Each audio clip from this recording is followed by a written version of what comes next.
Salam jumpa kembali para siswa sekalian. Berikut ini saya akan memaparkan bahan ajar kimia kelas 11 MIPA SMA semester 1 mengenai kesetimbangan kimia. Adapun judul materi kita hari ini adalah kesetimbangan parsial gas.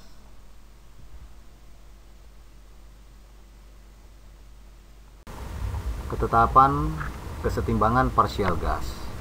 Ketetapan kesetimbangan parsial gas berdasarkan tekanan gas dinyatakan dengan notasi Kp, yaitu hasil kali tekanan parsial gas hasil reaksi dibagi dengan hasil kali tekanan parsial gas per reaksi.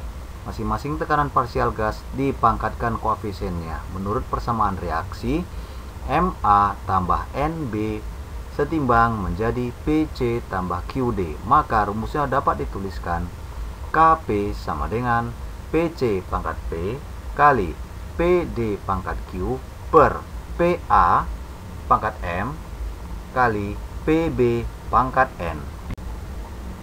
Dengan keterangan sebagai berikut, Kp sama dengan tetapan kesetimbangan tekanan gas. Pa adalah tekanan parsial gas A satuannya atmosfer dengan rumus mol A per mol total dikali dengan P total. P ini adalah tekanannya ya, tekanan totalnya. P singkatan dari pressure. Pb adalah tekanan parsial gas B satuannya atmosfer dengan rumus Pb sama dengan mol B per mol total kali P total.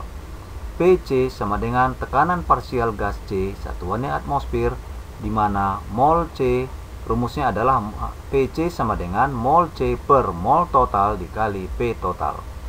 Lalu Pd sama dengan tekanan parsial gas D atau satuannya atmosfer dengan rumus Pd sama dengan mol D per mol total dikali dengan P. Contoh soal. Dalam ruang 2 liter terdapat 2 mol gas amonia NH3 yang terurai sesuai reaksi 2NH3 setimbang menjadi N2 ditambah 3H2. Pada keadaan setimbang terdapat 2 mol NH3. Pertanyaannya, tentukan A. besarnya derajat disosiasi alfa, B. Kc tetapan kesetimbangannya, C. Kp jika tekanan total sebesar 2 atmosfer. Mari kita jawab. Baiklah para siswa, dari data bisa didapat bahwa pertama-tama kalian membuat dulu reaksinya. 2NH3 terurai menjadi N2 tambah 3H2. Mula-mula bereaksi 2NH3 itu sebanyak 5 mol. N2-nya tidak ada, 0 mol. H2-nya juga 0 mol. Lalu diperoleh di sini setimbang itu dia 2 mol. N2-nya setimbang 1, jadi dari ini NH3 kita dapat itu 2 mol, maka yang bereaksi adalah 3 mol. Sedangkan di N2 itu terbentuk 1,5 mol, berarti yang bereaksi 1,5 mol. Lalu H2-nya 4,5 mol, maka yang bereaksi adalah 1,5 mol. Jadi dari sini kita bisa menentukan jumlah mol totalnya. Baiklah, kita mulai pembahasan kita.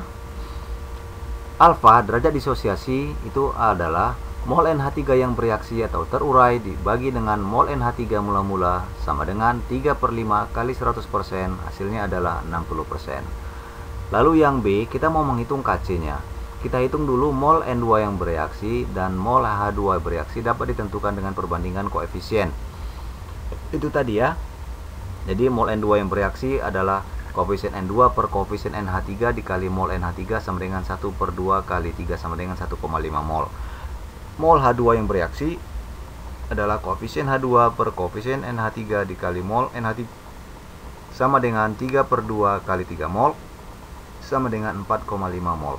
Jadi Kc sama dengan konsentrasi N2 dikali konsentrasi H2 pangkat 3 per konsentrasi NH3 pangkat 2 sama dengan 1,5/2 kali 1,5/2 pangkat 3 per 2/2 pangkat 2. Hasilnya adalah 0,75 dikali 2,25 pangkat 3 per 1 kuadrat. Hasilnya adalah 8,54 kuadrat. 8,54, maaf. Jadi Kc-nya adalah 8,54. Jadi untuk menghitung Kp-nya, tetapan parsial gasnya, kita hitung dari molnya. Mol sisa atau yang setimbang totalnya adalah mol N2 tambah mol H2 tambah mol NH3 hasilnya sama dengan 1,5 tambah 4,5 tambah 2 sama dengan 8 mol. Jadi P dari N2 bisa dihitung sama dengan mol N2 per mol total kali P total, hasilnya sama dengan 1,5 per 8 kali 2 atmosfer sama dengan 0,375 atm. Sedangkan P dari H2, tekanan dari H2 itu adalah mol H2 per mol total kali P total, hasilnya sama dengan 4,5 per 8 kali 2 atmosfer, hasilnya sama dengan 1,125 atmosfer. P dari NH3 sama dengan mol NH3 per mol total kali P total sama dengan 2 per 8 kali 2 atmosfer, hasilnya sama dengan 0,5 atmosfer. Jadi Kp sama dengan P dari N2 kali P dari H2 pangkat 3 per P dari NH3 pangkat 2, hasilnya sama dengan 0,375 kali 1,125 pangkat 3 per 0,5 pangkat 2, hasilnya sama dengan 2,136. Apa hubungan antara Kc dengan Kp?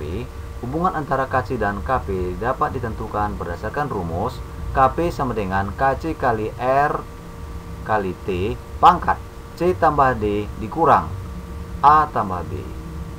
Jadi hasilnya Kp itu sama dengan Kc kali R kali T pangkat delta N. Delta N itu adalah selisih jumlah koefisien kanan dikurang jumlah koefisien di sebelah kiri. Atau delta N itu adalah selisih jumlah koefisien produk dikurang jumlah koefisien dari reaksi. Inilah keterangannya. Kp sama dengan tetapan kesetimbangan tekanan gas satuan di atmosfer. Delta N adalah selisih jumlah koefisien gas kanan dan jumlah koefisien gas kiri. R adalah tetapan gas besarnya 0,082. T sama dengan suhu dalam Kelvin. Dengan keterangan sebagai berikut, Kp sama dengan tetapan kesetimbangan tekanan gas. Pa adalah tekanan parsial gas A satuannya atmosfer dengan rumus mol A per mol total dikali dengan P total. P ini adalah tekanannya ya, tekanan totalnya. P singkatan dari pressure. Pb adalah tekanan parsial gas B satuannya atmosfer dengan rumus Pb sama dengan mol B per mol total kali P total. Pc sama dengan tekanan parsial gas C satuannya atmosfer, di mana mol C rumusnya adalah Pc sama dengan mol C per mol total dikali P total. Lalu Pd sama dengan tekanan parsial gas D atau satuannya atmosfer dengan rumus Pd sama dengan. Para siswa sekalian, selanjutnya kita akan mempelajari pergeseran kesetimbangan. Ada seorang ahli Prancis yang mengemukakan asas yang disebut namanya asas Le Chatelier.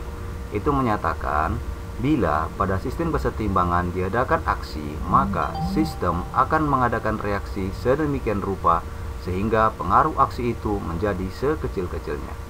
Perubahan dari keadaan kesetimbangan semula ke keadaan setimbangan yang baru akibat adanya aksi atau pengaruh dari luar itu dikenal dengan sebutan pergeseran kesetimbangan. Faktor-faktor yang mempengaruhi pergeseran kesetimbangan itu adalah: pertama, perubahan konsentrasi salah satu zat; yang kedua, perubahan volume atau tekanan; yang ketiga, perubahan suhu.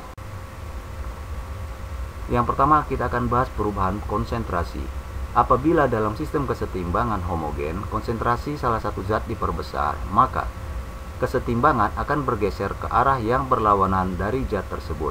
Sebaliknya, jika konsentrasi salah satu zat diperkecil, maka kesetimbangan akan bergeser ke pihak zat tersebut. Bila zat diencerkan dengan menambah air pada sistem, maka kesetimbangan bergeser pada jumlah molekul terbanyak. Perubahan volume atau tekanan. Jika dalam suatu sistem kesetimbangan dilakukan aksi yang menyebabkan perubahan volume bersamaan dengan perubahan tekanan, maka dalam sistem akan mengadakan reaksi berupa pergeseran kesetimbangan sebagai berikut. 1. Jika tekanan diperbesar, maka volume itu jadi diperkecil, maka kesetimbangan akan bergeser ke arah jumlah koefisien reaksi yang kecil. 2. Jika tekanan diperkecil atau volume diperbesar, maka kesetimbangan akan bergeser ke arah jumlah koefisien reaksi yang besar. 3. Perubahan suhu. Bila pada sistem kesetimbangan suhu dinaikkan, maka kesetimbangan akan bergeser ke arah yang membutuhkan kalor atau ke arah reaksi endoterm. 2. Bila pada sistem kesetimbangan suhu diturunkan, maka kesetimbangan reaksi akan bergeser ke arah yang membebaskan kalor atau ke arah reaksi eksoterm. Jadi kalau suhu dinaikkan, dia bergeser ke arah endoterm. Kalau suhu diturunkan, maka dia bergeser ke arah eksoterm. Baiklah para siswa, demikianlah presentasi materi kesetimbangan kimia kita yang ketiga. Semoga kalian bisa memahaminya. Silahkan di-download dan diulang-ulang, dan dibaca juga buku beserta contoh-contoh soalnya. Terima kasih atas perhatian semuanya. Assalamualaikum warahmatullahi wabarakatuh.